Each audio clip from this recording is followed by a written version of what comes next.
Welcome to Toffee TV, the podcast, episode 13. Unlucky for some. They all seem to be unlucky for us. I think once since we started the podcast. The energy from the right and left flank here. It's like watching Everton with half an hour to go. No energy from Andy, even less from Ped. I mean, boys. I use all my energy for Radio City talk. Yeah, well, there you go. At least we know where your priorities lie. Again. Hoddesall beats it out of me. He wasn't even there, so. No, I mean, what does that say? I mean, and Summers was there, wasn't he? There you go. And Summers. You know the reference. I'm all day with it. Where'd you get to let's move on. You don't need to explain it. You have to explain it. It ain't funny. Yeah, let's move. I've got it. And it was good. Yeah, and so was everybody listening and watching, apart from Wake the up, man Ed. with no energy on the right flank. Let's get into it.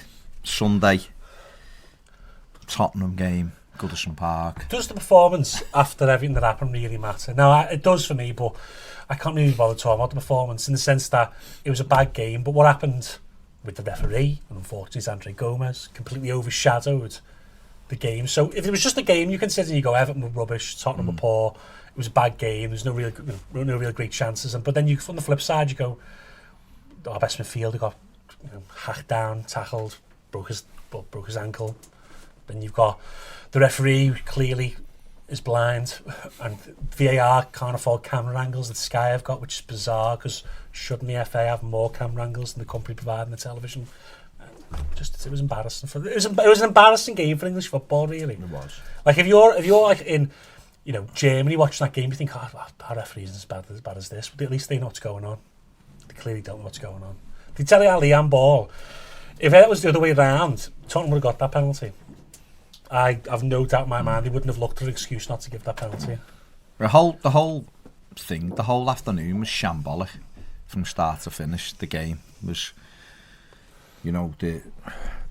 kicked off. There was low tempo from both sides. Both sides looking early on like they'd made a pact not to lose. Well, it was the let's please draw game, wasn't it? That's what it looked like. There was no, the crowd are quiet, but there will be when the game's awful. And everything about it just seemed, it was just a strange game. It was like you were always waiting for something to happen in the game. And I mean game-wise, not VAR or not injuries, but neither team really caught light. And Spurs only really had Harry Kane missing, and Everton, I thought the manager went with the team. I thought it was, just from the football side of things, I thought it was a very sort of typical November kind of game where actually these games just go under the radar, and two teams, Spurs have played a lot of games already, Everton have played more games than they normally do because we're actually in the quarter-final of the League Cup, and it just felt like two teams that have just were there just to pick up a point, just see the game out and get on with it, and without being, I think sometimes we fall into the habit of thinking that football teams should entertain us. They shouldn't. And we don't always want them to entertain, if that makes sense. We just want them to do a job. And there's times when you just want your team to do a job. It's not always easy when both teams want to just do the same job, which is get a draw. But it was everything else that went along with it. The VAR stuff was just absolutely. It's funny in a way. If it wasn't us, you'd laugh. But it's us, it was the first time where we've had VAR issues where you go, that decision's crap and this decision's crap. It was actually the first game, and it was probably the first game that I've actually been to where it's been used that much. And it was the first time I've actually gone, this is actually spoiling the game. This is actually causing the environment that I'm in to change. Out of, you have decisions in a game which obviously referees make mistakes, or linesmen make mistakes, and it can sometimes get the crowd going. But when you're just sitting there and going, what is the point? What is the point of football if this is the way we're heading? Where you've been given actually a tool to make the game essentially better, and you're making the game worse, and that doesn't happen in many fields, does it really? Where you're given something that is 5 minutes just to get a decision. 5 minutes. Well, it's not even that though. It's decisions that you don't know what the decision is for, and you see it afterwards, or you get on social media to find out what it is. Why couldn't Everton put up checking handball? Why could that not be on the so people know? Yeah. We were sat there going, what's happening here? We obviously knew when Son went down that they were checking for a penalty because of the way he dived. But that went on too long. And then the referee motions Jordan Pickford to take the free kick because Everton got a free kick. And then, as he's about to hit the ball, stops him while he checks something else. You then said later on that apparently they told the referee they had a different angle to look at it. And then when they looked at it from the different angle again, they realised it was a dive again. So why wasn't Son then booked for diving? Which, as Ped's rightly said in the final word, would then have stopped him running after Andre Gomes and throwing a needless, reckless challenge in. Now, and he would have been sent off anyway. Even if he did make that tackle, because he would have got a second yellow, which was that's what I mean. That's what I mean. So it would have stopped him. He wouldn't have done it because he'd have been thinking, if this is a booking, whatever. But that's by the by. The VAR stuff is nonsense. The penalty, the Dele Alli handball. You'd only need to look at that twice to see it's a penalty. The problem is, right? End off. 5 years ago, that wouldn't have been a penalty. Realistically, it wouldn't, because he's not looking at the ball. He's not intentionally gone with his hand. But based on the rules that were set down in the Champions League final, by the way, if the ball hits your hand in the box, it's a penalty. I think that's always a penalty. I don't think how that can't be a penalty in any world. I think what Andy's saying is it's ball to hand, then. No, but I think the thing why it wouldn't have been a penalty was he doesn't look at the ball. Nobody seen it. No, not even that hand. Nobody seen it. That's true. So that would have gone as he headed it. The referee just motioned for a corner, didn't he? So if Sky would have picked it up after the game. We would just Sky would have looked at it and gone, could Everton have had a penalty? And we'd have all gone, look, the hell it's his hand. How's it? No one's seen that. But isn't that what VAR is exactly for? But because it's in the game, VAR. It ruins the perspective of the game, because after the game he could have had Andy, within 15 seconds of seeing the replay, did you know it was a penalty, yes or no? Yes, I would have given a penalty. Right, so because the angle. The only question is why haven't he given it then? Because he didn't have the angle to see who he was handballing. No, but you could. I've seen it from 3 different angles. But he had an angle to show that he handballed it. That's not the question. They said this is. No, but they know he handballed it. Because they must have been rolling through the rule book while they were on the mic to Martin Atkinson, going, "Oh God, we don't want to give a penny here." Yeah, that's what it was. Martin Atkinson, does anyone have a clue? And then they come back and they were like, "Oh, he was under pressure," which is not a rule. It isn't a rule. But if anything, unless someone grabs the hand and whacks the ball. If anything, every angle shows he handballs it. I think they're looking for a push, and that's what they're looking for. They can't find a push. They're looking for a push, and they can't find it.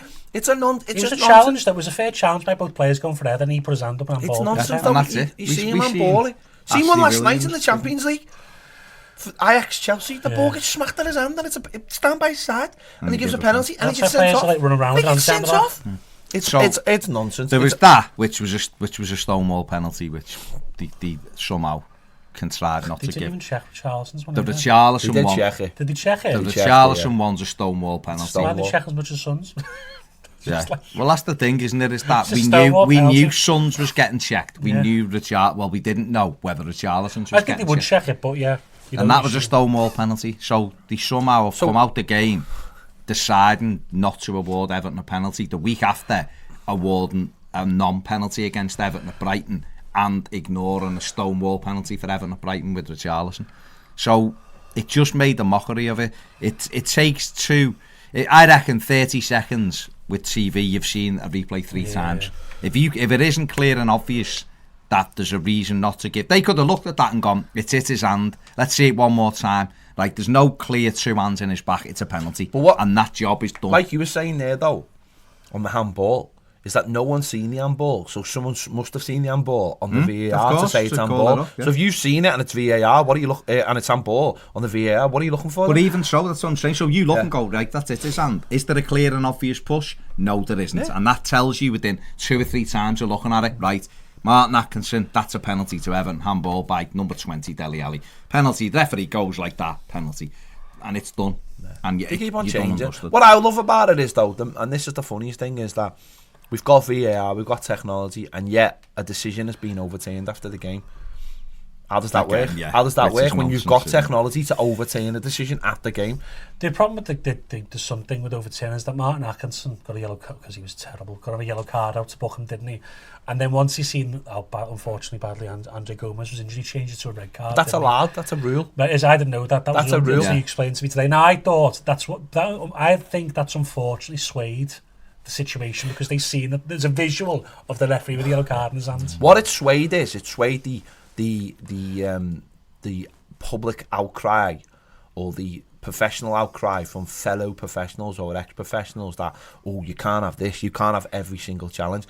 Oh, that means that if you bring someone down and they just happen to, it was a reckless challenge. if they happen to fall over and hurt themselves, then it's a sending off. No, there's a difference. There's a difference. If you bring someone down on the halfway line and they get back up again, there's no consequence to your foul. What the rule says, and this is why he sent him off, was there was a consequence to what he did. Yeah. The consequence led to Andre Gomes' foot being the other way to what it should have been. That was the consequence. And there's a rule for that. If he'd done his job and booked him, it wouldn't have happened. But the simple fact is, when he looked at his foot, this is where people don't understand maybe the rules, and I didn't understand the rules till I'd seen it and heard it. People are saying you can't give a red card based on the injury. Well, actually, you can, mate. It's a rule. You can, and you should. You should. Of course you should. It becomes an impact thing then. If it doesn't look bad, but there's an impact. A couple of weeks ago, we were sitting down and we were doing whatever show we were doing, and we were talking about the Newcastle game against last week, Wolves, yeah, and how their Longstaff had been sent off, and we looked at it, and you know, Baz was saying, "No, it's not a sending off," and I looked at him and went, "Hang on, he's not in control, is he?" So therefore, that's the rule. He's not in control. Yeah. Son wasn't in control. Yeah, he's off his feet. Once he decided to jump in, that whatever happened next. And it's not an accident, because an accident is when a collision of heads, yeah, whatever. You know, an accident is something where neither party meant it. One party in this meant to foul the other. Therefore, whatever happens next, and this is what I'm saying about not being in control. If you jump in for a tackle and suddenly you're in the hands of, you know, gravity and Isaac Newton, then it's over, because whether you end up hitting that person and you damage him or not, that you're not deciding that factors of gravity and everything else are deciding it, and it's the same with this. My other thing is, why hasn't Serge Aurier been pulled up when he went over the top of his ankle for the second challenge? Well, you pulled Son's whatever, yeah, right? But then Serge Aurier comes in with a following when the ball's gone, and basically if he didn't break his ankle when his foot was tackled by Son, his ankle would have definitely been broken with that. The problem with that one is that I think he genuinely is going in for a challenge. He goes high though. I'll be honest, I've not really watched it. No, I can't really bring this. He's above his ankle. Martin Clattenburg. I don't think anyone else wants to watch it. Mark Clattenburg said there were 2 red cards. Should have been 2 red cards. He said Son was a red card because of, for all the reasons you've just said, he endangered an opponent. There's no getting out of it. And he said Serge Aurier went over the top of the ball, and that's a red card. He said Tottenham should have been down to 9 men. Everton should have had 2 penalties. This is Mark Clattenburg, by the way. Everton should have had... when he gives red cards. Exactly, 2 penalties. So what's happened is we've got a situation where we are the team that's harshly done to at the end of the game, and our reward for being Everton is that this Tottenham player that's inflicted the injury on Andre Gomes has his red card removed, and we don't have 2 Stonewall penalties given the week after. We're absolutely robbed by corrupt officials in, Lee Mason, basically, who decided that Brighton had a penalty which wasn't, and Richarlison's, which was a Stonewall penalty, wasn't given. So you can only now take from that there's an agenda against Everton for whatever reason. With VAR, though, and this is what when a referee's on the pitch and it's just their decision, you could go, that's human error. Yeah. So the bias, then you can get round bias by saying, he might not have seen it. Yeah. But when they're in there, it's really bias can come into play more, because they can go, I'm going to find something. And I'm not saying they are, I'm just saying there's it seems like that. Let's be honest, it's a money game. There's always potential when there's a lot of money on the table, betting wise, because betting companies involved in football heavily, TV wise, they want the best teams to be, and the best viewed teams to be top of the league.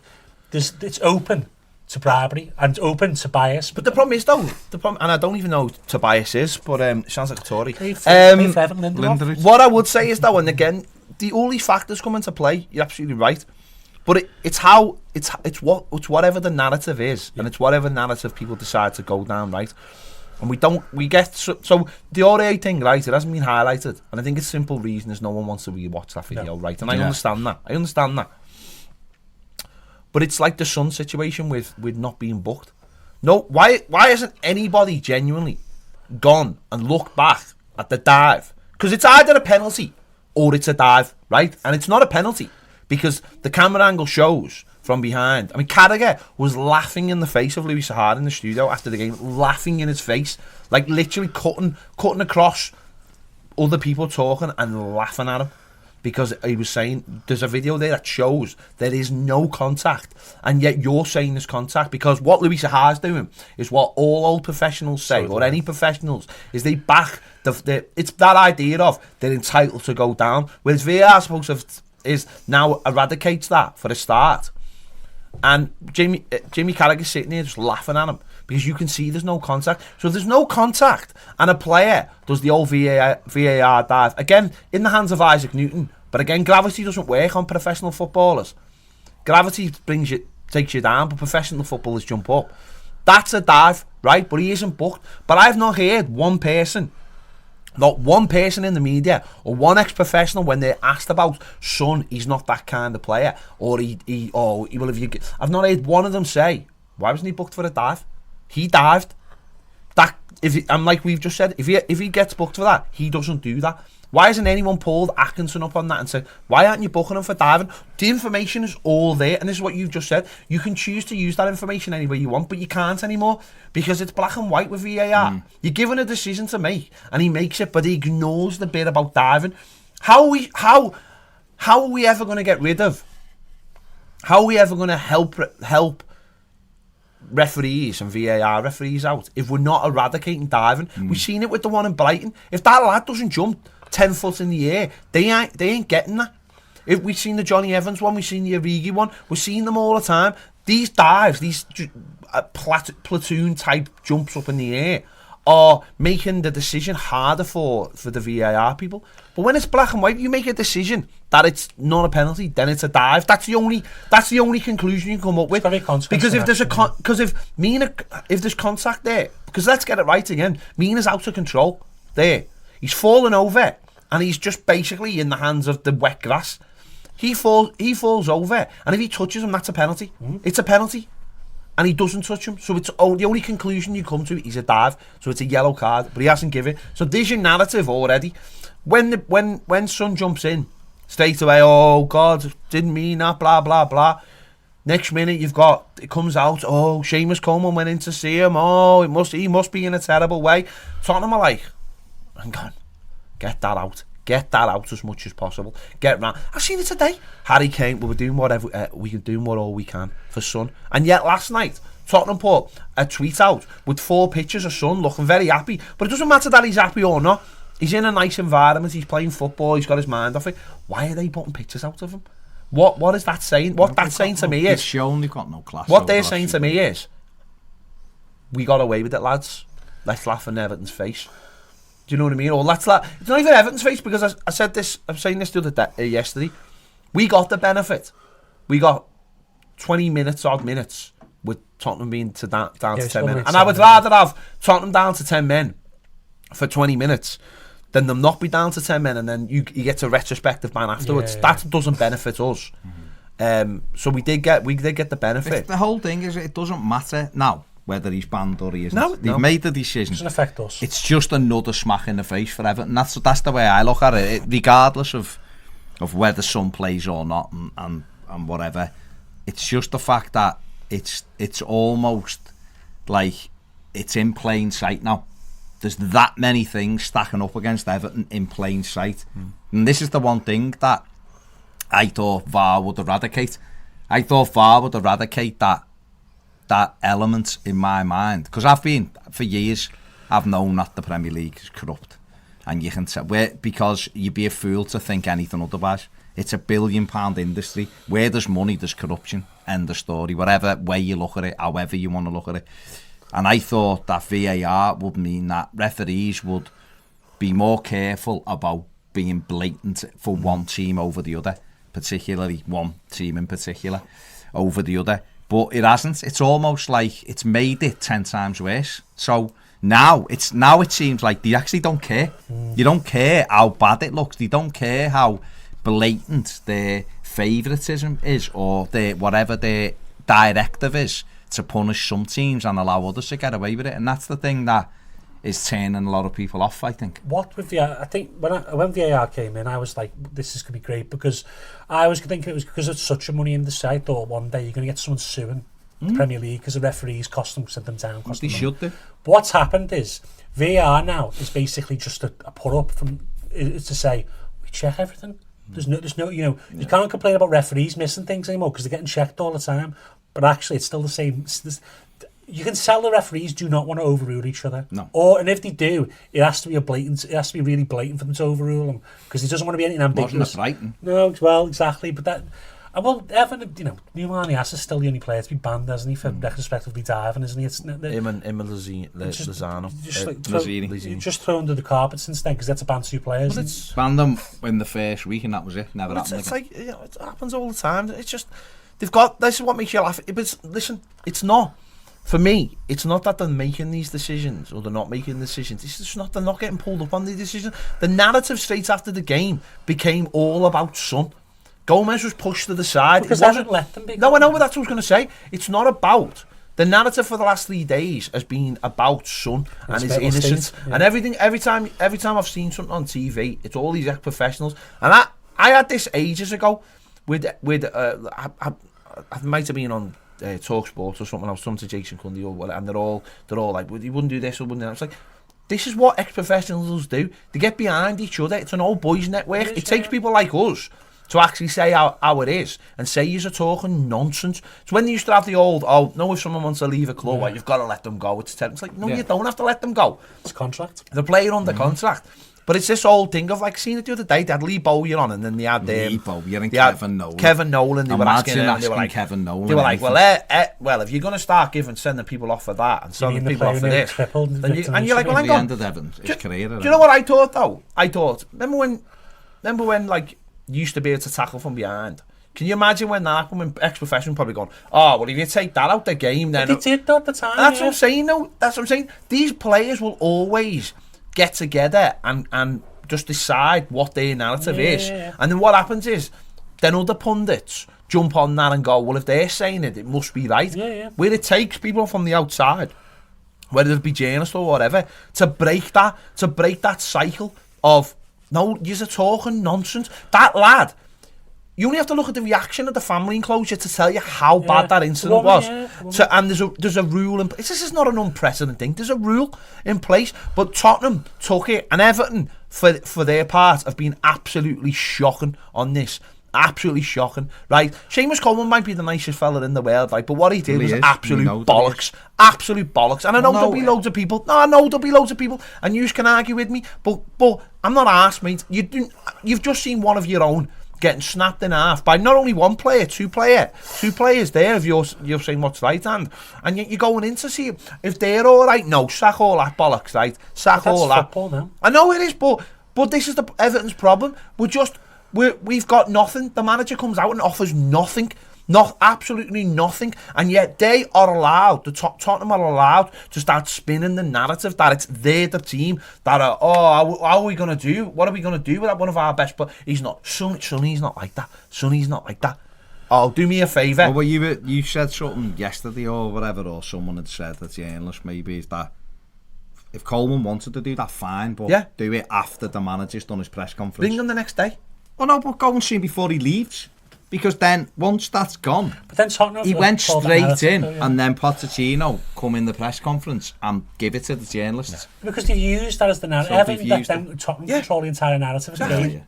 Exactly. And actually, if the general consensus is that I think you should. I was on the fence, but if you, as you say, with the rule, I didn't know that rule. People are saying he shouldn't have got a red card generally outside the Everton fan base. Now that's mad, isn't it? Even in the Everton fan base, though, people are saying it, and I don't understand that either. Someone has gone in to do one of our players, and he has done him. And I don't care about this. None of this. He didn't mean to break his leg. Of course, he didn't mean to leave his. He didn't mean to leave his foot back to front. Who does? But you know what? That doesn't matter.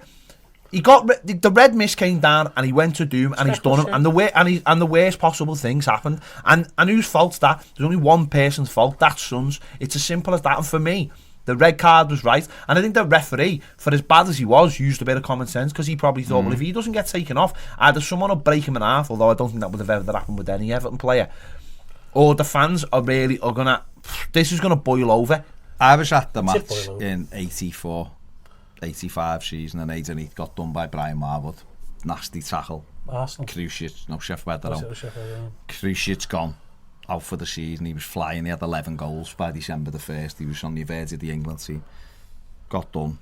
And Marwood would have gone away. He was brilliant. Marwood, referee just booked him, I think, give me yellow. If he give me yellow. So 2 minutes before half time, just below me, lower Bullens, Peter Reid put him out the game, jumped in, put him, stretched him off. Reid got booked and we carried on. There was a brawl after the Heath thing. Reid snapped them. Everton players were still in the Jeff Webb players' face, and that was a winning team. Now people will go, that's disgraceful. Well, it's not. It's called standing up for your mate. And on Sunday, as horrific as it was, no, it isn't. It isn't. So I'm not disagreeing. I agree with you. So what you have to do is response. What you have to do is take that response in a different way. Then, if you're not going to go and do Son, right? Which I'm amazed because every game I play, whether it be Saturday or Sunday, semi-pro, bloody 7-a-side with me mates. If there was a bad tackle, it'd kick off.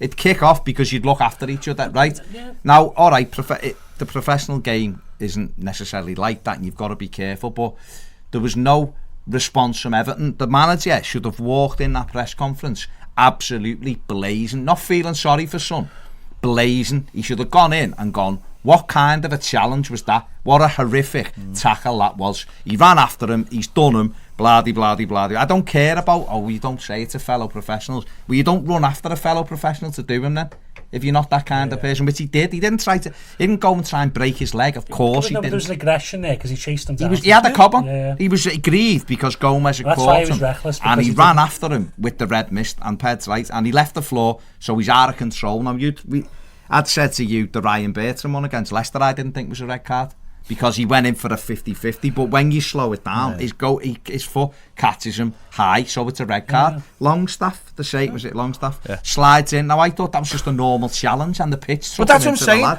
The lad got up, right, and they got a red card. It wasn't rescinded.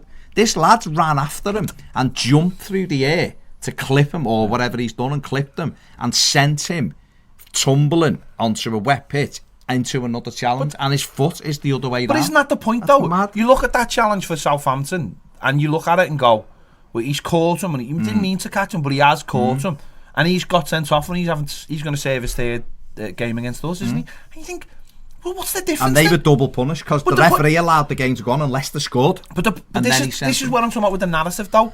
Tottenham have taken the fact that it's such a high-profile foul, and the fact that it was such a bad foul has actually aided Son, because it's allowed people to feel sorry for him. And with feeling sorry for him, you go, well, I'll take his side then. And I've been getting all kinds of tweets. I've been getting all kinds of tweets from all over. Got people calling me all kinds.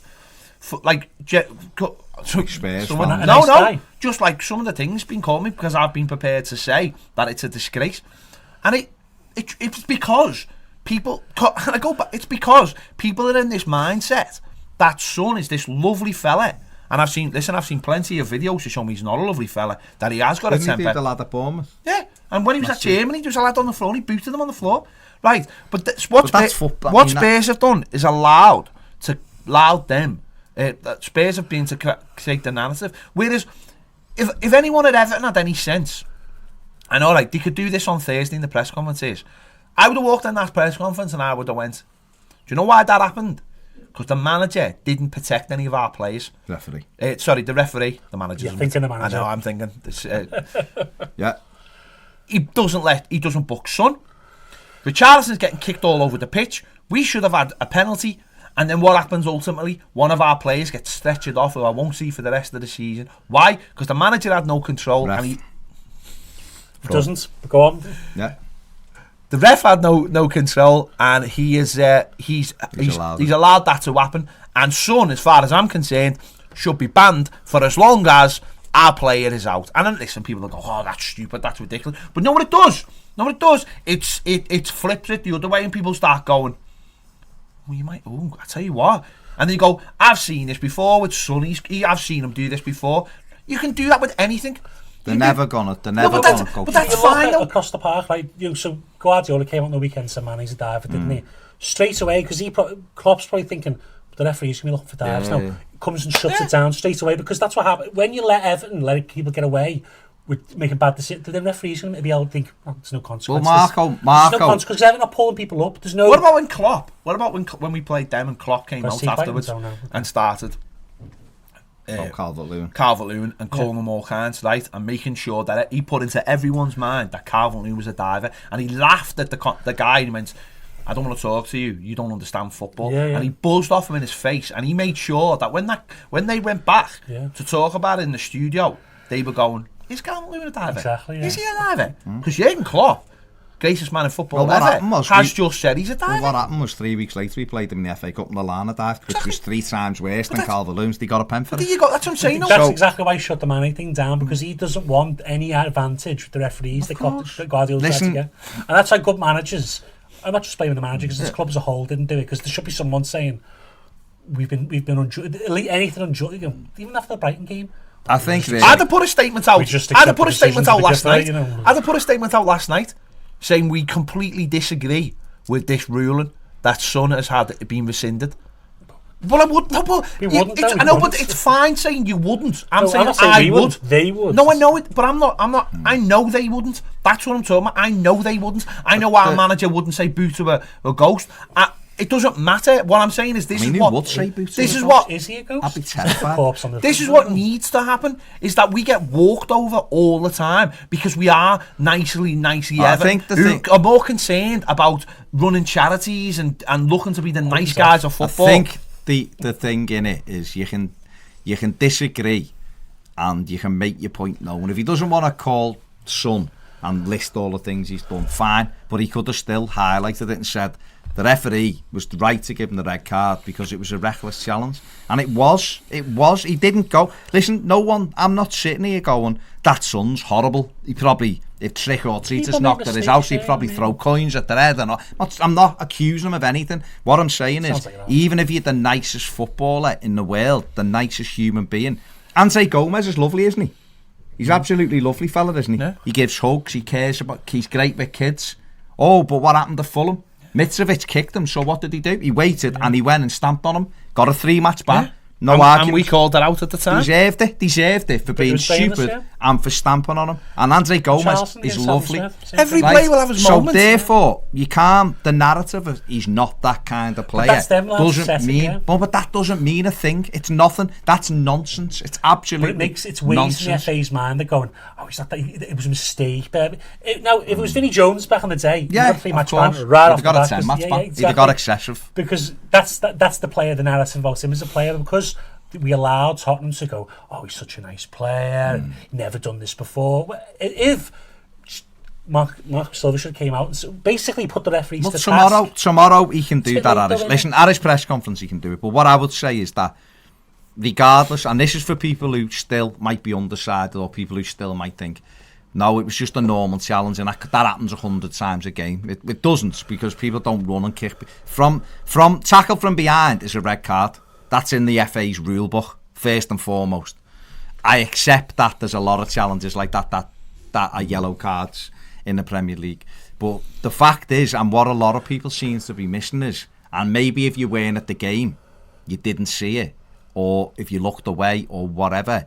But, I mean, I was at the game, I didn't see Trevor Steven come out at half-time because it took me lad to the toilet. So there you go. So you might have missed it even if you're at the game. But at the game, you could see Gomes and Son come together, and then Son fuming turned around the referee, then sprinted after Gomes because he was aggrieved that the referee hadn't given it. So for that moment, for that 10 seconds or 5 seconds, he was thinking, I'm going to leave one on him here. I'm going to leave one on him because he's just done me. And he's gone and threw it in. Now in his mind, he was probably thinking, I'll do him, he'll go over and he'll look up and I'll just wink at him or whatever and go, I've done you. And he knows. And then Gomes gets back up, Everton have a free kick, and the game goes back to the game. That's probably, that's probably, in his mind, in his thing, he would have expected it to play out. And what he's done is he's thrown that tackle in, he's done him, and then he's seen the consequence of his tackle, and the horrors hit him. Because you will be shocked. If you put a tackle in like that on someone and then you see their foot the other way and people screaming, you will go, oh my God, what have I... You will. Naturally, the shock will bring you back into probably his normal temperament. Yeah, but for that 5-6 seconds, he'd lost his mind, which is why he ran after him. I've seen it loads of times. Duncan Ferguson, years ago when he cracked that fella who just done Arteta. You know, we just went over to him and just went bang. Referee wasn't looking, the lad went down. Duncan red mist. Duncan had the red mist all the time. Gerrard at Goodison, Gerrard at Anfield, Naismith, 2 foot, straight in. You've seen it loads of times, seen it all through. I've been watching footy for 40 years, I've seen it a million times. Footballers now are the same. If you aggrieve one of them, they want to do you. I've seen Harry Kane stamp on someone's foot, Suarez, they've all got it in them.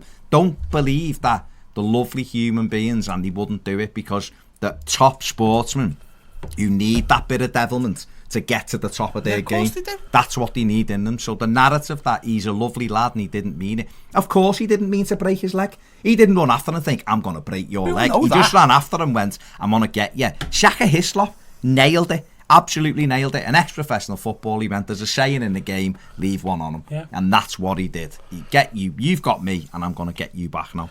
And unfortunately, do it. You got me and I got you. Maybe. But unfortunately for Everton's perspective is that we've lost a player for the season and he's one of our best players. And I suppose even though it doesn't really matter what happens with Son for us, you've just said it there. It's not going to. If he misses 6 games, it's not going to. But I'm more annoyed at the way. I'm just more allowed. I'm annoyed that Everton have allowed that to happen because he needs to deal with that tomorrow. It's going to impact future referees. He needs to deal with that tomorrow. He needs to. Unless you pressure people, you don't get things. That's what Ferguson was great at. The manager has to watch. The referee has to watch for this and this. We don't do that. Before we finish this first part, let's finish it on the football side of it, because obviously Cenk Tosun come on, scored a good goal. Dele Alli scored a goal which could have been prevented if Iwobi had played a forward pass, not a back one. But take the VAR out of it, take the Son challenging Gomes out of it. I'd just like to say Godspeed to Andre Gomes. Hope he comes back. Of course, listen, he's the great news for great news, if there is any great news, is that he's out of hospital already. He was out the next day. He's at Finch Farm, there's pictures of Finch Farm. So the rehab started. I believe at the time they were able to put the foot back on the pitch and there was no broken skin or anything, so risk of infection was 0. And everything was back aligned before he had the operation, and he's been released from hospital and he's at Finch Farm, so that's great. All of that is great, so get well soon, Andre. We miss you already. So we're going to talk about the depressing part, which is the football part. So what I was going to say was just very quickly. I don't think we should close this first bit without talking about the fact that take the VAR, take all of the hysteria away from the game. It was a shocking performance by Everton and still Tottenham. No consistency. I mean, there was just nothing, was there? It was so frustrating. There's no inspiration in the side. You know, you look at that West Ham game in isolation, you think, but then you look at the West Ham game last season, was the same. This is why after the West Ham game I was still very on the fence about, because we just can't play that way against them. We don't. It's either we don't think we can, or we just can't, or we don't want to. Is it? Ped, is it a mental thing, or is it? Because I don't know. Listen, I think it's definitely. I can't speak for you, right? But we spend a lot of time together discussing Everton. But I look at Everton and Andy. You know, I look at Everton's squad and I try to take my glasses off and go, like, let's have a look at them as basically as I can. And I look at that Everton squad, and honestly, I still think it's definitely one of the top 8 squads in the Premier League in terms of like a team that you can put together. But when I watch them, they're not the garbage. So what is? Yeah, but that's like saying, and Spurs were as that's well. like saying you've got all the parts for a machine, but one's for a telly, one's for a microwave, and one's for a video. Do you know what I mean? And one's for a bike. Let 'em do you know what I mean? We've got the parts don't fit together. It's as simple as that. But what I would say about Sunday is that they didn't want to win. We weren't that open either. Yeah. I think it just led to a terrible game. But what I said this to you the other day is that. And we think you said something about it before, is that if Everton had approached more games like that, we'd have more points. Yeah. You've got to be pragmatic now and again. And if you're looking at Spurs, the way I looked at the game when I was sitting there, and it almost come to fruition, is they had more match winners on the pitch than we did. Oh, yeah. Simple as that. And one of them, even in everyone didn't want to speak it out, but I was like that going, I didn't say it out loud, I just said it in my head. Dele Alli's being crap today. Yeah, but I didn't say it out loud because I knew that if he got one chance, and he did, because doesn't matter, they played poorly, but if they got a chance, they were going to take it, and they did. And I don't think we've got as many match winners, and that's the problem. So we just we're trying to go for a point, but if there was an opportunity to get a win, we would have took it. But we weren't going to try and stretch past the point. And I think that's is that a sensible way to play then for Everton? You can't always be. Tottenham are not a bad team. They're just in bad form, right? Whatever way you cut it, right? We were lucky they had a couple of players out, but they're not a bad team. So did we. No, I know, but they're just in bad form. The manager's got to look at it and think, I can't afford to get beat here. I can't afford, and that's what he should have done. So was that the right way to play then? In your opinion? I don't know if it's the right way to play, but I understand why we played like that, because you get given instructions, and your mentality is going to be, don't lose this game. Then you're always going to try and get back into shape, try to break down, and when the opportunity is to break, maybe instead of going with 3 or 4, you go with 1 or 2. And listen, we ended up getting a point. It's not the worst result in the world. It was a terrible game because of everything that happened there.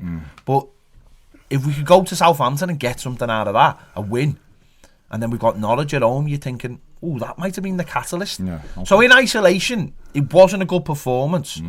But listen, we played Man City, and everyone after it was like, oh, we did really well there. How many points did we get out of it? We got none. And I mean, just on the team thing, the squad thing. Yeah, I think there's we're underperforming, aren't we? We are, but I don't like to blame the manager. But to me, there's a way you've got to put the side together the way it fits. The work on the training ground has to all be geared towards combination play, players knowing the roles when we're going forward, transitioning. Because if you are going to play like we did against Tottenham, where you are, as Ped said, trying to keep players covering positions when people are getting forward, not committing 5 or 6 forward, then you need the combination play between the 3 or 4 forward players, because otherwise you're going to get overwhelmed, aren't you? And it was sloppy up front. We were sloppy going forward. So again, it comes back to the training ground, but I just don't see at the moment a pattern of play or a consistent style of play that works again. That'll work against every team. Now, obviously, you do need to tweak things, but from one week to the next, we play differently. Like, you know, you look at the West Ham game, and then you look at the 2 post performances of Brighton and West Ham. Tottenham. It's like they just have no bearing. Totally different. Yeah.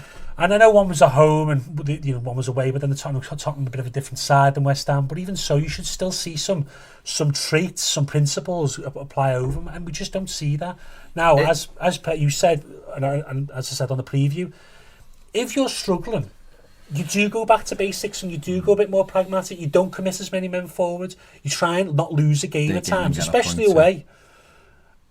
Mark hasn't decided not to do that as of yet, and this is the part of the problem that he hasn't been able to change. And isn't half the problem, and I'll just make this very quick, is that we haven't got the same team every week. So we didn't have. So you smelled at West Ham game, we got Bernard. Then this week we've got a Wobie. We had a Wobie in the middle of the park for that. We had Tom Davis and got Gomes in the middle of the park for West Ham. You know what I'm saying. The team keeps changing, and I'm not saying there's anything positive about not having enough players, but he's going to have to settle on a team now, because if we're missing Gomes, we're missing Bernard. Obviously, we've never really had Gabama to miss. And Delph could be out this weekend.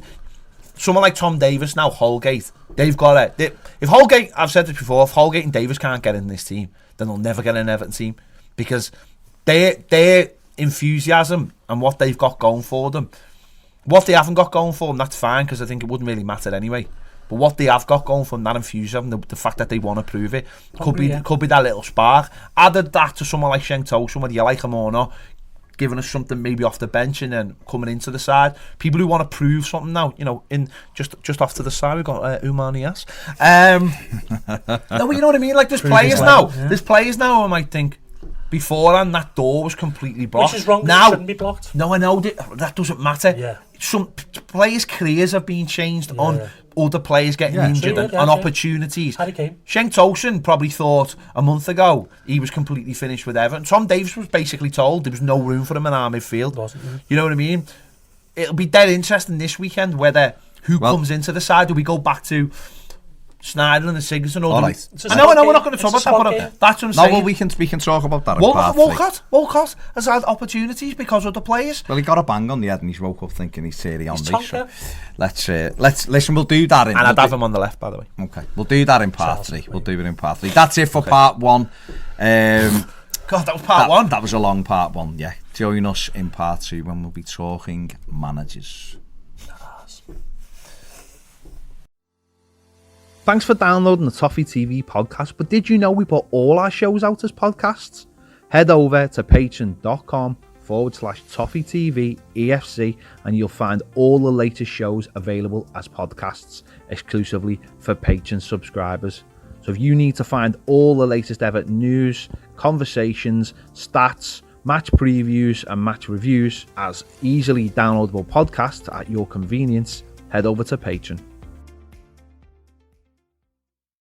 Welcome back to part 2 of the Toffee TV podcast, episode 13. Me, Baz, Ped. Me, to Baz. The right. Me, Baz. Me, Baz. Hey, a Baz. Ped to the right. Listen, Farhad, quiet. And Andy over to the left.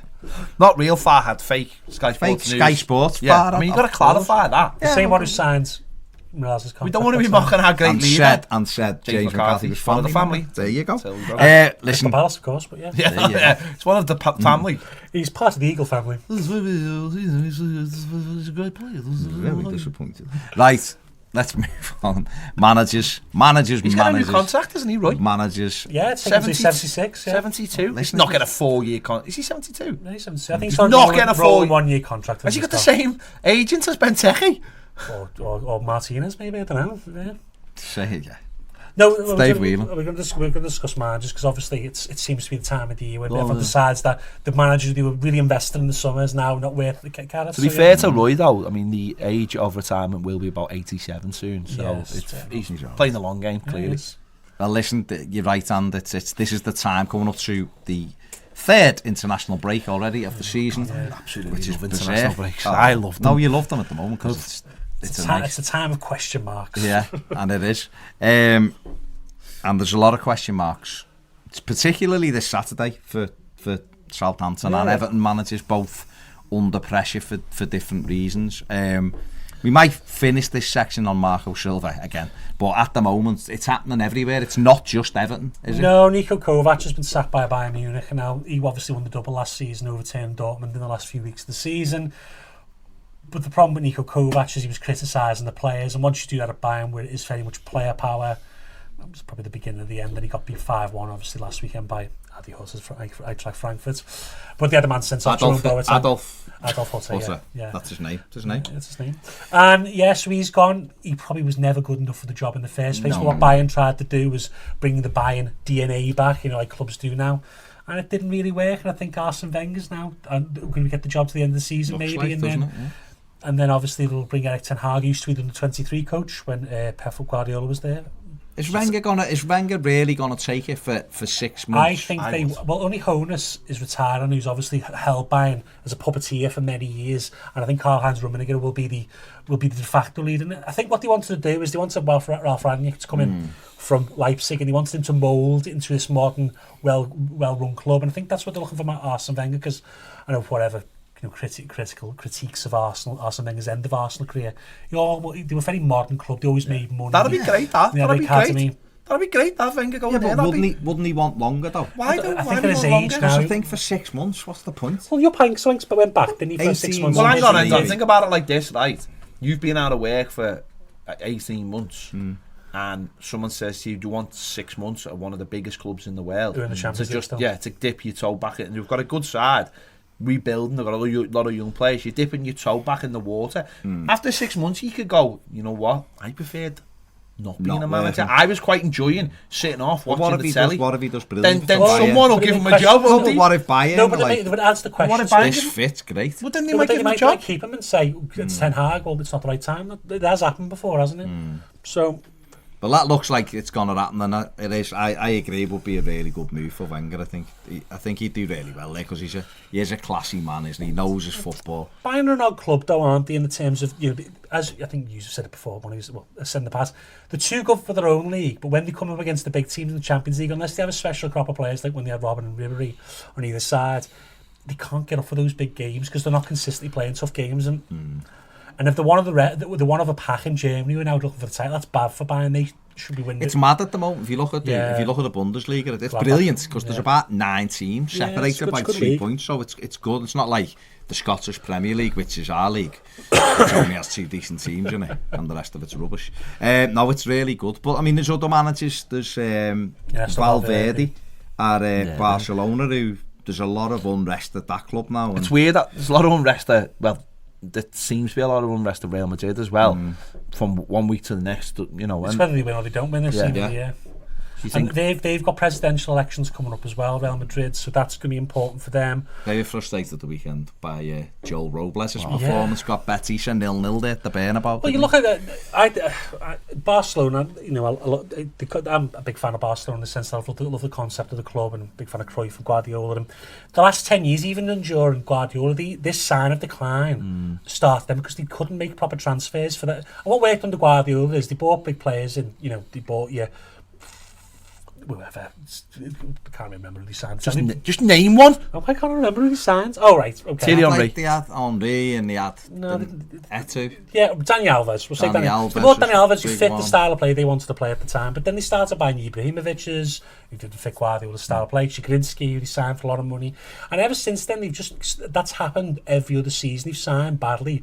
And they've really... Andre Gomes. Well, there you go. And Andre Gomes was a good player at the time, but they probably shouldn't have signed him. And then what they did is they moved away from bringing players from La Masia through, and they've lost their identity. And realistically, Lionel Messi shouldn't be saying I've only won 3 Champions Leagues. The talent that Barcelona have had for all these years. Is that all he's won in 15 years? Yeah, and the quality of the side, it's because they choose managers badly as well. Ever since Guardiola, keep a small squad as well. What? Keep a small squad as well. They do, yeah. I mean, if he'd have had the shooting boots on, he might have had the 4th on last season. Don't you think that's a lot to do with one-on-ones at Anfield? Don't you think that's a lot to do with the way the club is set up as well? It's not necessarily a commercial entity, although now it is. It has to be. No, it has to be. That's the point. They're not a club. It doesn't fit the way the club is to have 97 sponsors like Man United. They try and shy away from that because it's influence. It creates influence on the club and the playing side. But unfortunately, that's the way they had to go. And the managers since Guardiola, for Tito Villanova, sadly departed Tito, who did well. Then you had Tito Martino's probably chosen by Messi, which wasn't great. Luis Enrique, who's a former Barcelona great, he did okay, but then again, if you have Suarez, Neymar, and Messi, should be winning things. Let's be honest. And now they've got Ernesto Valverde, who probably was never good enough for the Barcelona job. Placeholder, I think Messi looked at it and thought he's a good manager. Well, let's be honest, it's supposedly in Messi's contract that he gets final say on who the manager is, because he is the club essentially now, isn't he? Yeah. And obviously they're all placeholders when Xavi comes in, and we all guess, but yeah, I think they wasted a lot of Messi's prime by having bad managers. What did they do now? Who would they bring in now? Really? Well, the candidates are Marcelo Gallardo, but that's a risk, isn't it? Because but the reason that is because he's so well loved in Argentina and well respected by people in football.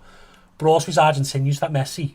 Well, that's a kinship. That's why Martino was signed. And then you look at Roberto Martinez, who can talk himself into any interview, can't you? He's obviously from the area. And then obviously big Ronald Koeman, who thinks because he's got the best Dutch generation in years, he's a good manager. Who would you go with if Valverde is axed? I'd probably just go and get Xavi. He's only had half a season at Al Sadd. But what's the difference though?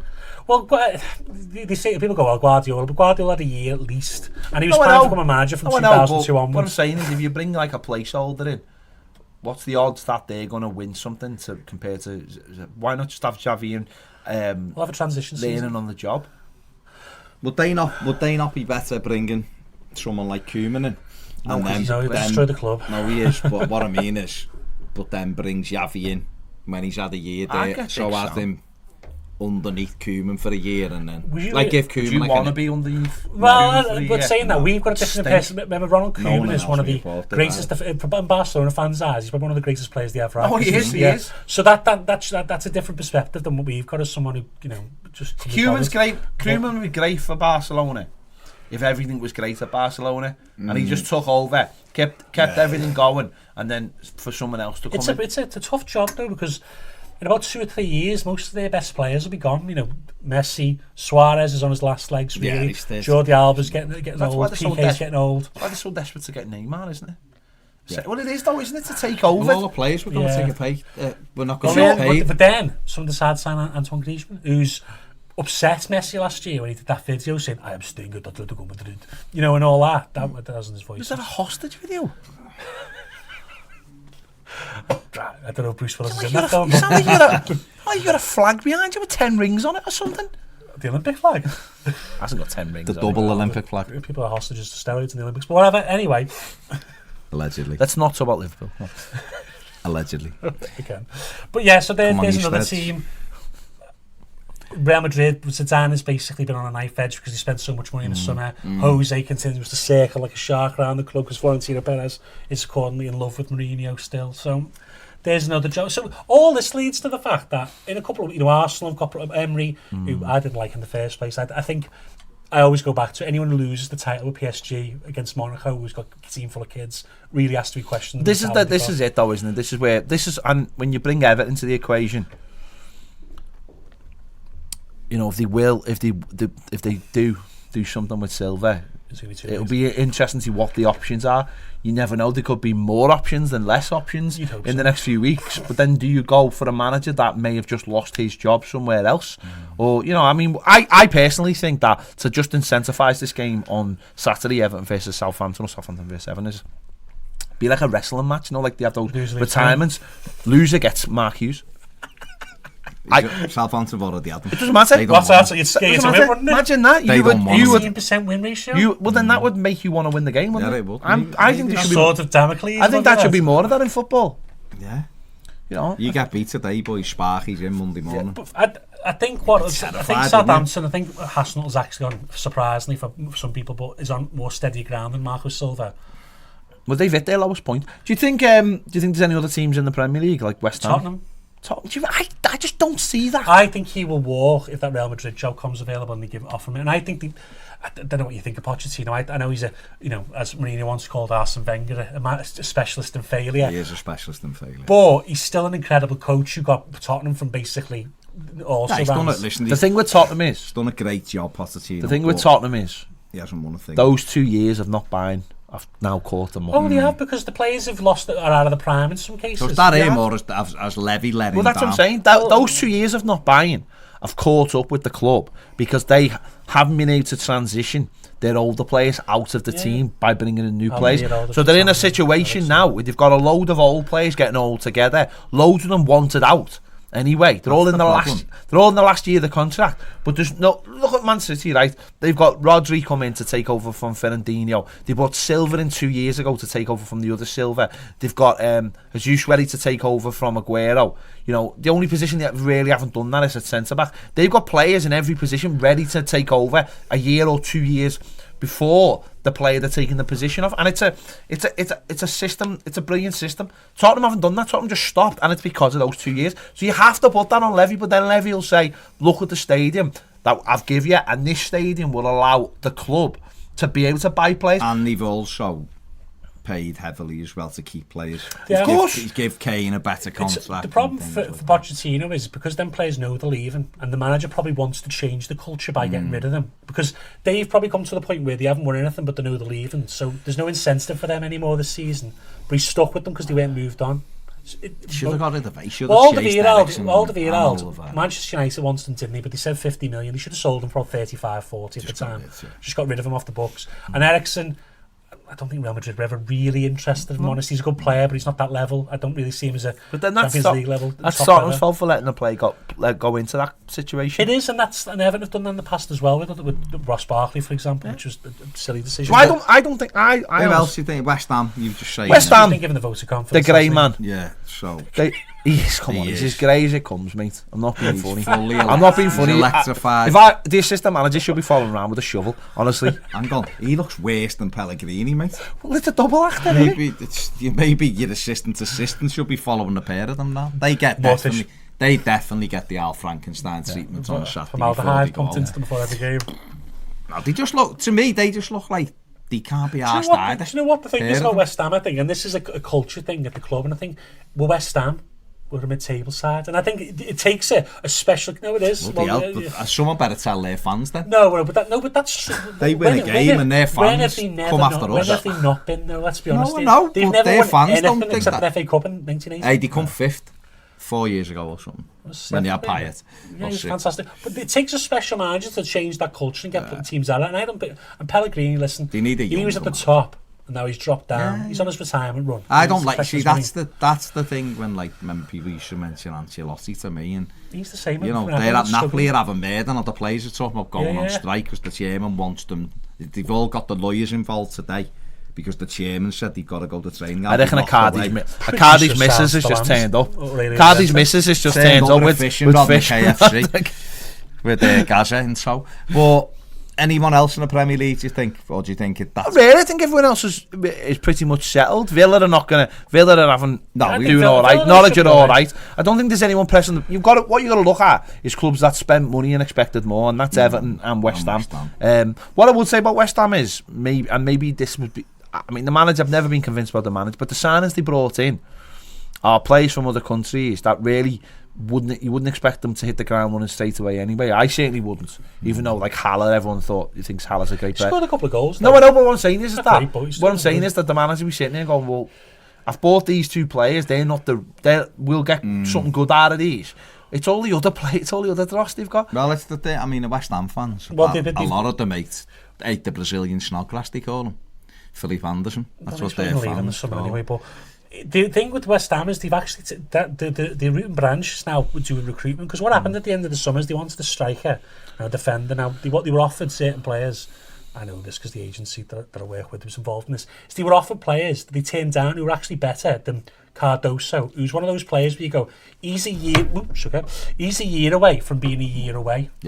Yeah, he's not good now. He's not going to be good next year. He'll be. So what you're trying to say is 2 years away. Yeah. So that's what I mean. Is this how you become a scout? You've got to talk in riddles. With that. Yeah. Got to talk in riddles. And then they bought a Jetty, who's a championship striker, and them two players, them not having those backup options when Balbuena's playing bad, or when Diop has a bad game for centre back, and when Haller's having trouble with that. They haven't got anything off the bench, and they spent about 15 million on between but the two. That's what. And they let Chikorito out the door. But that's what happens. Andy Carroll went out the door. But that's what happens when you bank big on players like Haller and you pay over them over. You don't have the backup money to have another squad player. So if he doesn't hit the ground running, you're stuck there, and that's why they've had to let other players go. It'll always catch money now. FFP money, just general, will always catch up with you. West Ham, I think they'll probably be looking at loans, and this is why January's going to be interesting, because I think a lot more teams are going to be active. Well, this is why, and they'll sell Philippe Anderson.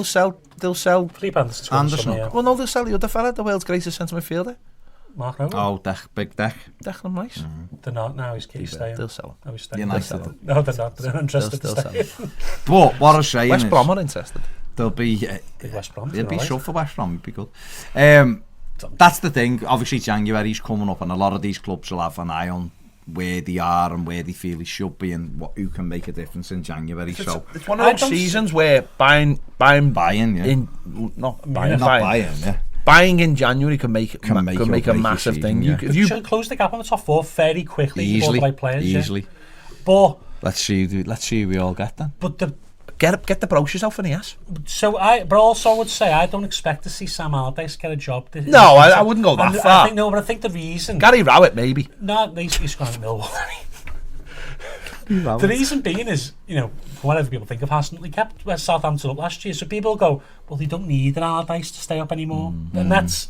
Well, I didn't think you needed an Allardyce to stay up anyway. It was just, but I think we'll see. What's Chris Coleman doing? Chris Coleman, trying to get the Orlando City job. I was going to say apart from his missus. Hey, no, she's just had the baby. He's a few people were like messaging me, going, "What's he like, Orlando?" And I was like, do not want Chris Coleman. Is he the Orlando City manager? No, he's like in line for the job. I was like, I think that would be a good fit. No, he wouldn't. He's absolutely woeful. I think that'd be a good fit for him. Why? Because it's sunny. Because it's sunny, number one. And it is almost like, don't forget, he hasn't got a clue. Hang on. Hear me out. Go on. I haven't got a joke coming. Because he's smirking, which normally means that. I'm trying to finish me. Because he's an international manager, and the way the MLS is set up is like you can't fail, if that makes sense. You can't be relegated. So there's no. So it would almost be like that international. It's a group. Whole thing's a big group, isn't it? I'd have Moyes if I was them. If he isn't the Everton, we're getting Moyes. Don't say that.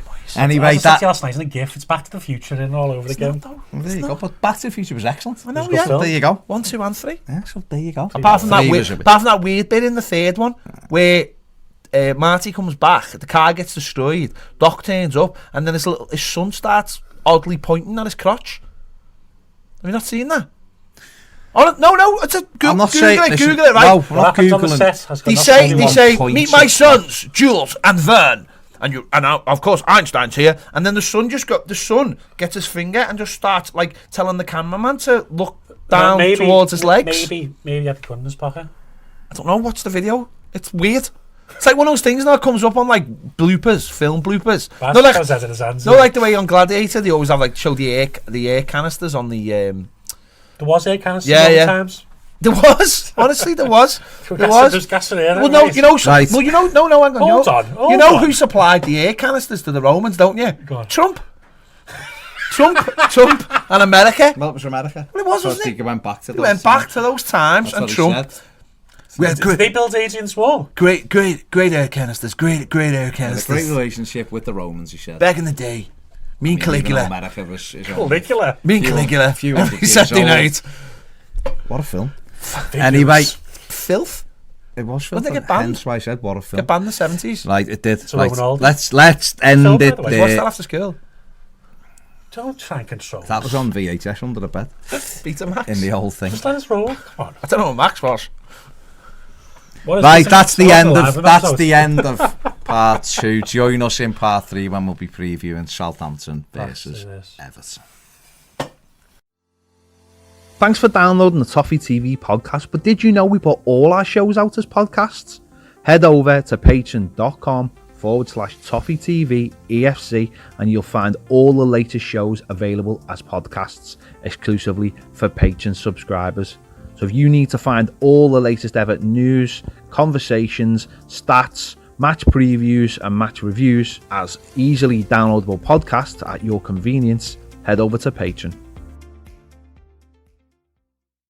Welcome back to part 3 of the Toffee TV podcast, episode 13. We are previewing quickly Southampton versus Everton, the 6-pointer, the pressure cooker game at St Mary's. Loser gets Mark Hughes.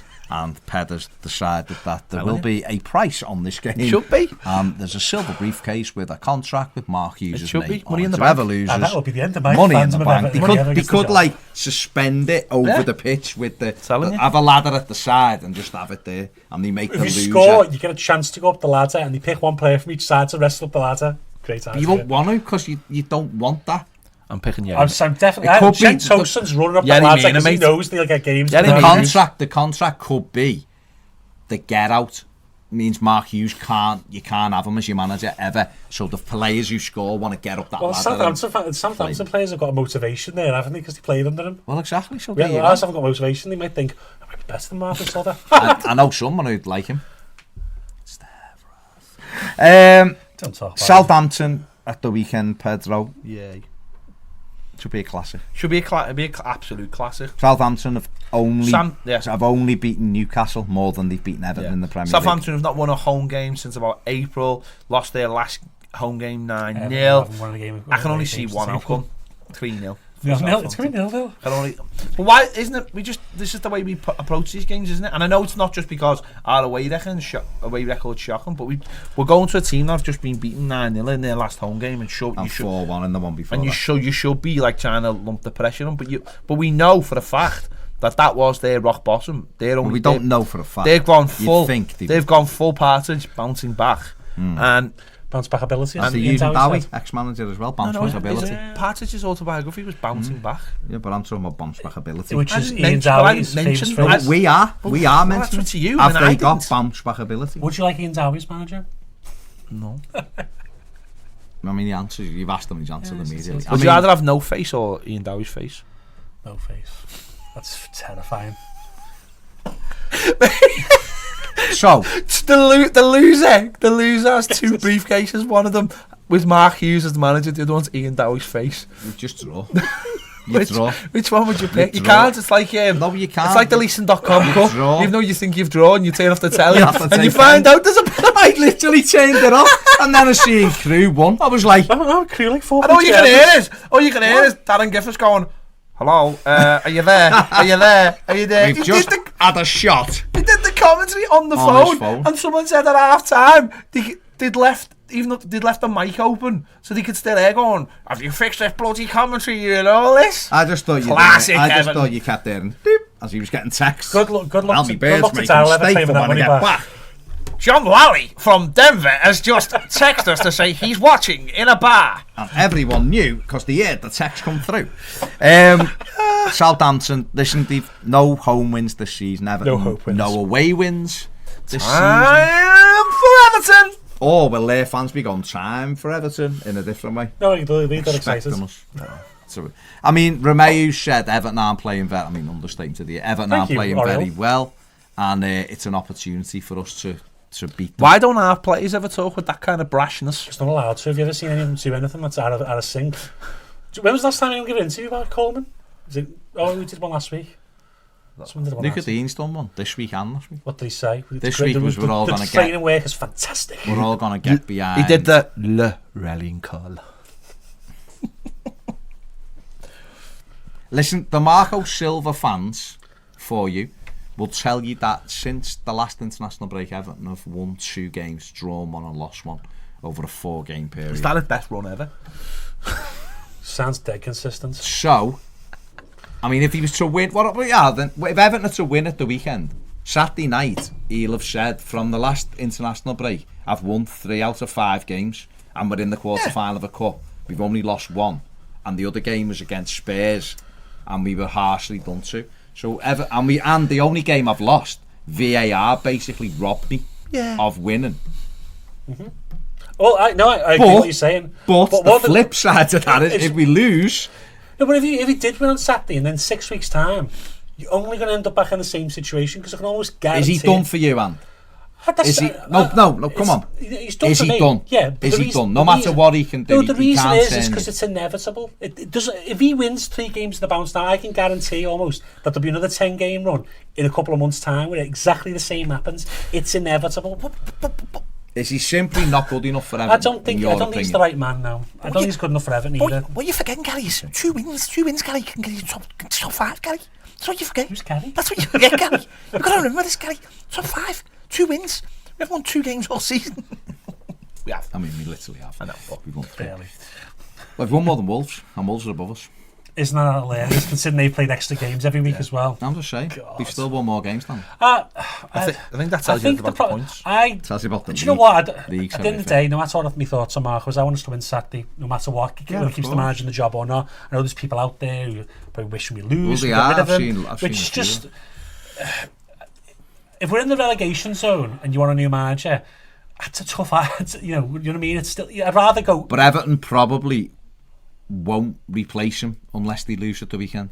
So they may have to be in the relegation zone to replace him. But then to me, why do you need an excuse to... No, you shouldn't. Shouldn't like Liverpool when they got rid of Rodgers, Well, just say, course, listen, this is not working. We feel there's a better person out there, you'd hope, that can do this job. Let's just change it up and freshen up because it's not working. You shouldn't need your house on fire to get new wallpaper, should you? Is wallpaper the equivalent to? Because isn't wallpaper a bit more... Wouldn't it be animated, something it's like more electricity animated, in your house, something that you need to really make your house wallpaper? work? Do you think, Well, you do you think but Marco Silva you can wallpaper's survive more without animated? wallpaper. Could you really survive without electricity? I can understand wallpaper more than I can understand Marco Silva. And to be fair, I prefer watching wallpaper sometimes than what. All right, let's come to you, Ped, because you don't seem to have any issue with sitting on. No, the fence I mean, why would you? Why would you? Right, so would you replace him at the weekend, regardless of the results? We're going into Who Everton manager? This mug. We're going into an international break. The problem is who replaces him. That's the problem. I don't honestly. I'm the same as Andy. What he's saying there. 18 months. I've got no clue what his philosophies are, what he represents. I don't think how he takes his team. Listen, I don't know anything, and that doesn't matter. I watch the football, and it's just rubbish. And I watched them last week not defend the club, not defend his players. I've said this loads of times. It wouldn't bother me one bit, but it's who would replace him. But I wouldn't actively want us to lose games for him to lose his job. I'm asking you, do you want to lose? What I'm saying is, the 2 questions here for this then, right, is how long This has been going on. But Charlie Puth, isn't it? Do you give... No, that's Mike and the Mechanics. I was thinking of how long has this No, that's a Don't try me current, bro. That's a. I know. Listen to Baz trying to get down with the kids. I love Charlie like Charlie Puth. Him and Wiz Khalifa had a great song. Hello. Charlie Puth is sound.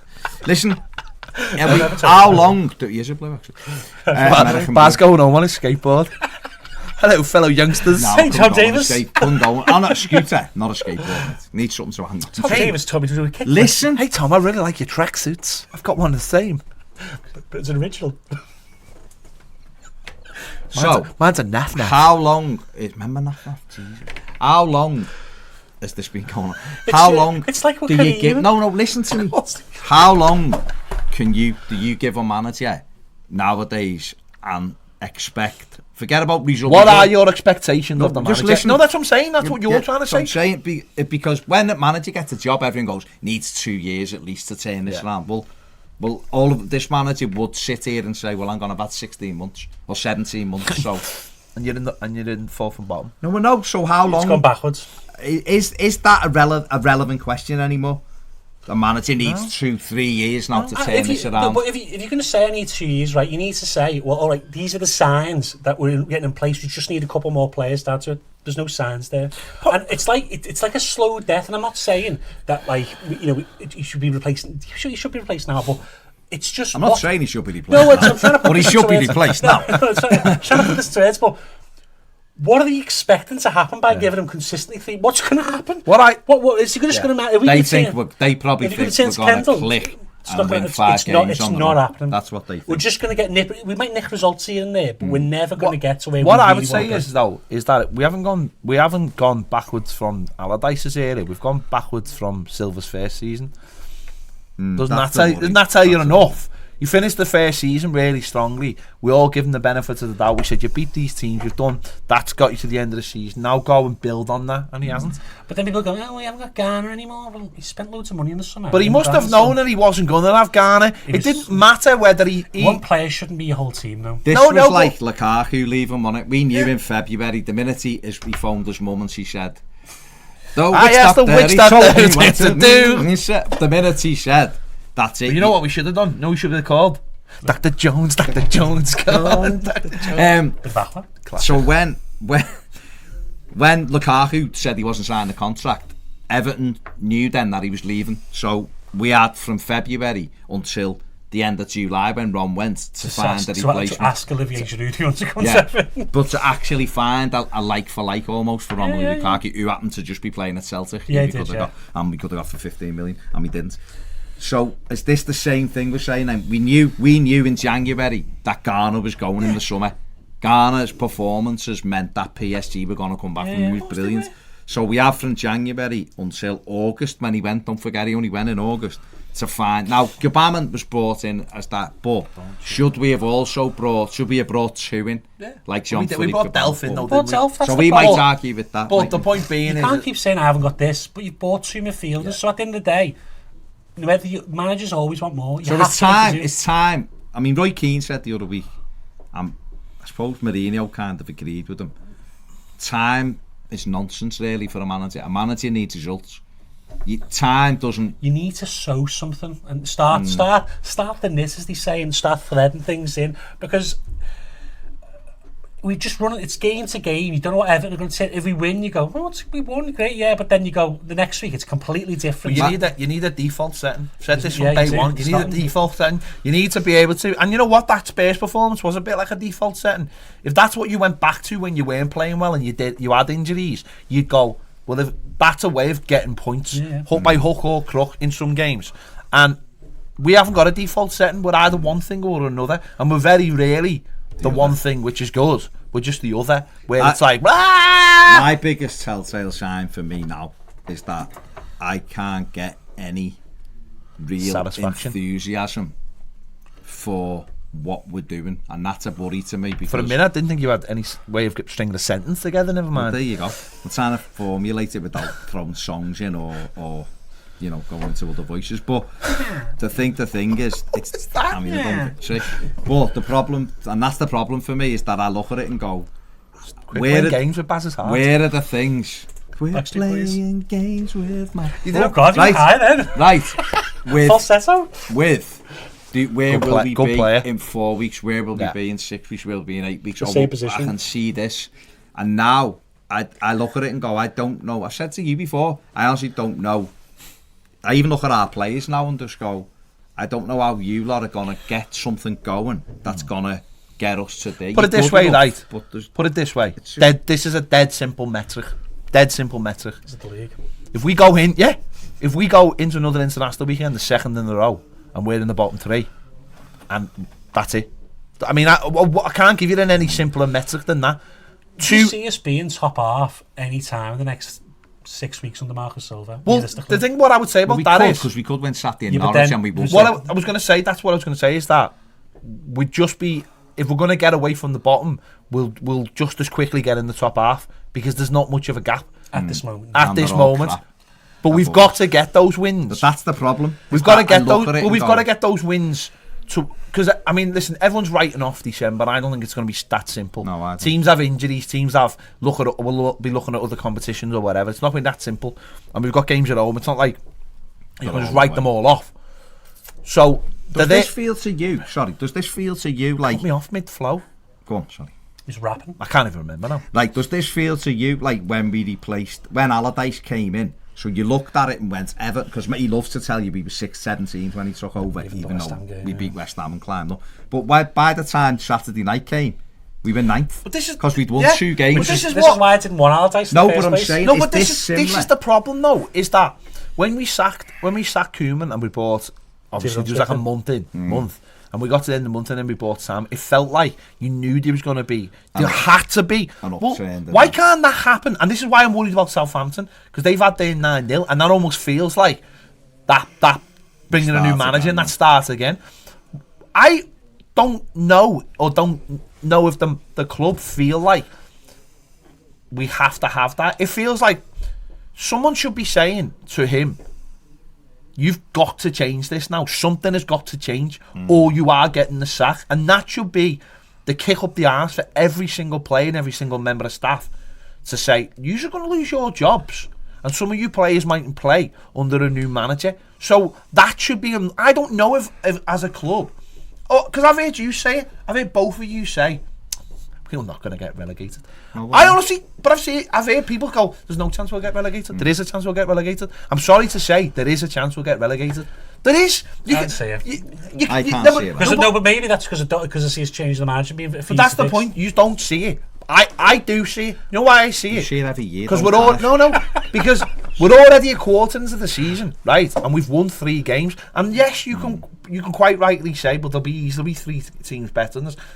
If we don't get out of that bottom half of the table in the next month, then what'll happen? You're right. You'll stay. What'll happen is you'll stay down there, and then the pressure builds. The pressure builds.